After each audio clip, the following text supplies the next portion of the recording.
Marty, eszembe jutott egy dal. Alex, kérlek, most ne! Oh, de igen, ez egy gyönyörű dal, és szerintem te is ismered. Jaj, ne! Jaj, elkezdz! Nem figyelek oda! Vár megint egy út! Nem ismerlek! Már úgy indulnék! A szívem vicces fazon! Ki ez? Rajta, tudod a szöveget? Két rövid szó. New York. New York! Már be! Aludni akarok!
Caesar of Rome, when the Caesars of Rome went into Britannia, their operations, their seat of government for Rome in Britannia was in the city of York, England. So now we've got the Vatican backing the British monarchy and coming into in York, England, but now we have it moving into America and to New York, the Empire State.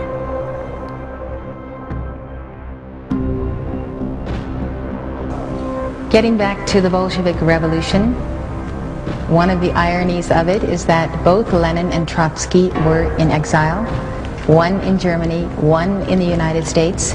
Tell us about who helped them get where they were going to make sure that revolution was pulled off. Well, let me summarize about 4 chapters into 4 minutes.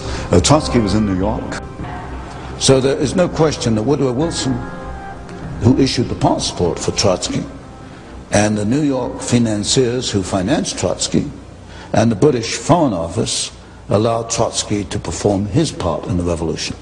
Now over in Switzerland you get Lenin, who was in exile. He went through Germany in the famous sealed train by permission and with the encouragement of the German General Staff. And yet Germany and Britain were supposed to be fighting each other.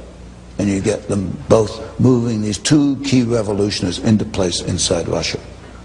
And then of course the rest is history. They created the revolution with no more than about 10,000 revolutionaries.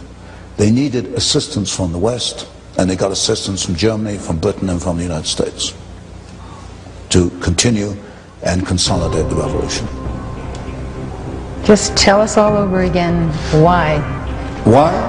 Just You tell won't it find again. this in the textbooks. Why is to bring about, I suspect, a plan to control world society in which you and I won't find the freedoms to believe and think and do as we believe. Did these power brokers actually envision at that time a one-world government that would be socialist? Yes. The second statement I made was that they did not want the Soviet Union to develop into another free enterprise society, and that this would offset it. Aiding the revolution would offset this event. That was made as a statement in 1919. You have various books, one by Gillette, the razor blade Gillette, called The City, I think it was, which laid out this corporate socialism for the world to see as early as, 1905, 1910. So around the turn of the century, you begin to see actually written statements by these internationalist businessmen of the kind of socialist empire they wanted to bring about. It's there, but these books, of course, are not included in your courses in political science and history at the regular universities.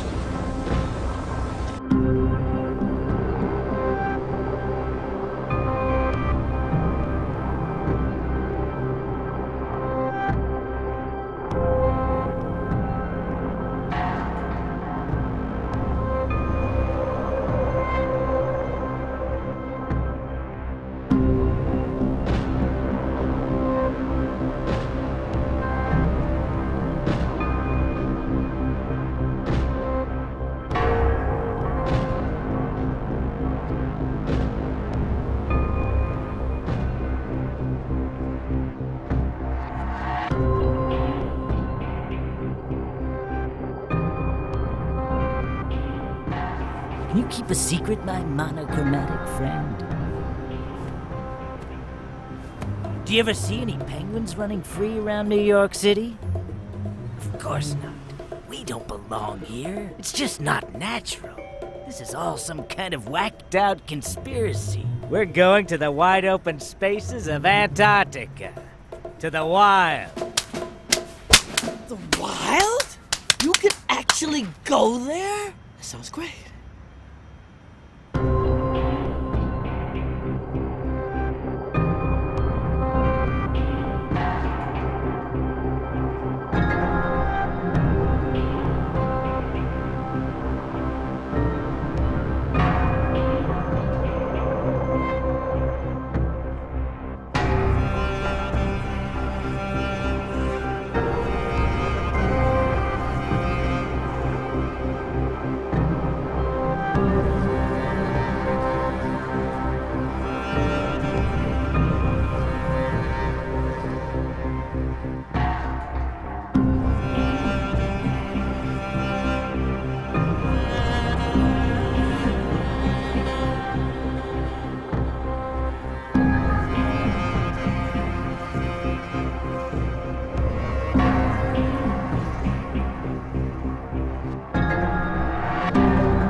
Your family was awakened in the middle of the night by a team of federal officers. Well, that's exactly what happened to a woman and her children in Granville County. Amanda Lamb is in the newsroom joining us now. And Amanda, we understand that because this case falls under the Patriot Act, a lot of the usual rights for defendants not available here. That's right, David. The Patriot Act was created after 9/11. It allows federal agents to investigate suspected cases of terrorism swiftly in order to better protect our country. Annette Lundaby says 10 armed FBI agents, along with 3 local officers, stormed her home looking for her son. They handcuffed him and presented her with a search warrant. They didn't find anything. The teenager was taken to a juvenile facility in Indiana, where the bomb threat was supposedly made. His mother has had little access to him since his arrest. She says the Patriot Act stripped her son of his right to due process. And we have no rights under the Patriot Act to even defend them, because the Patriot Act supersedes, basically, is superseding the Constitution. There's nothing a matter of public record. All those normal rights are just suspended in the air. Never in my worst nightmare did I ever think that it would be my own government that I would have to protect my children from. This is the United States, and I feel like I live in a third world country now. Lundaby says this type of case is not what the Patriot Act was intended for. Boyce agrees. It was to protect the public.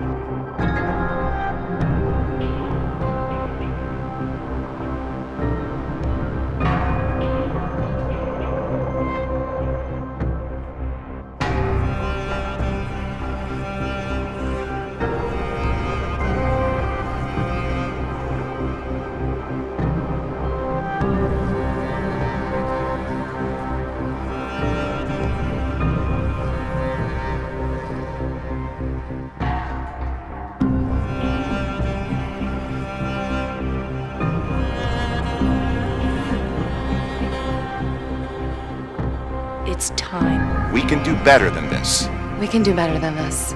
It's time. It's time. It's time for our leaders to act. Demand a plan. Right now.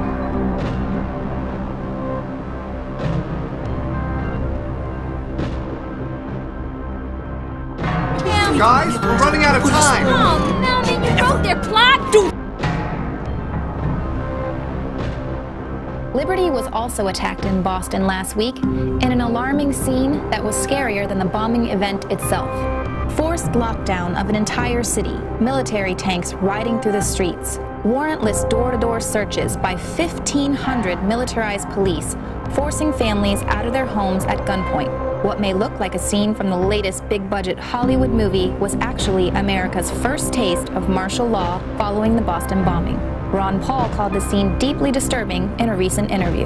Those pictures really concern me. That is such a visual image when you see thousands and thousands of troops, and they weren't your local friendly policemen that were involved. I mean, can you imagine all these people being locked? They became prisoners. It was accepted too easily. It was martial law. Even gun-grabbing liberal Bill Maher sees the writing on the wall. Show some of the pictures of the Boston police, okay? Look at this. I mean, if this is what you have, why don't you invade a country? Show some of the other ones. I mean, go up to Canada, take their oil. Look at these. These are half-tracks. I don't care what you might want to call it, an urban assault vehicle, but this country is becoming a police state, and it is very troubling to me. The excuse for the complete military takeover of Watertown, Massachusetts was the manhunt for a 19-year-old accused of committing a horrific crime. What normally would have been a police investigation quickly turned into the complete military occupation of an American city, conditioning us to believe that it's the government's job to keep us safe.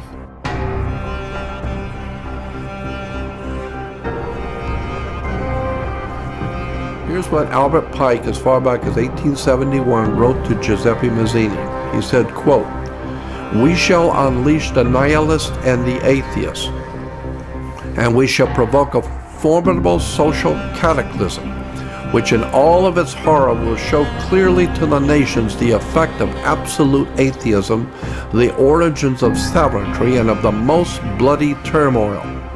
Then everywhere the citizens obliged to defend themselves against the world minority of revolutionaries will exterminate those destroyers of civilization, and then the multitude of the world, disillusioned with Christianity, but whose deistic spirits will be from that moment without compass or direction, but anxious for an ideal, but without knowing where to render its adoration, will receive the true light through the universal manifestation of the pure doctrine of Lucifer, brought finally out into public view, a manifestation which will result in the general reactionary movement, which will follow the destruction of Christianity and atheism, both conquered and exterminated at the same time." Read over that and think about what you're reading. That was written as far back as 1871 about the world minority of revolutionaries bringing to the world terrorism. And it says, "We shall unleash the nihilists and the atheists," showing that this has been planned as far back as 1871.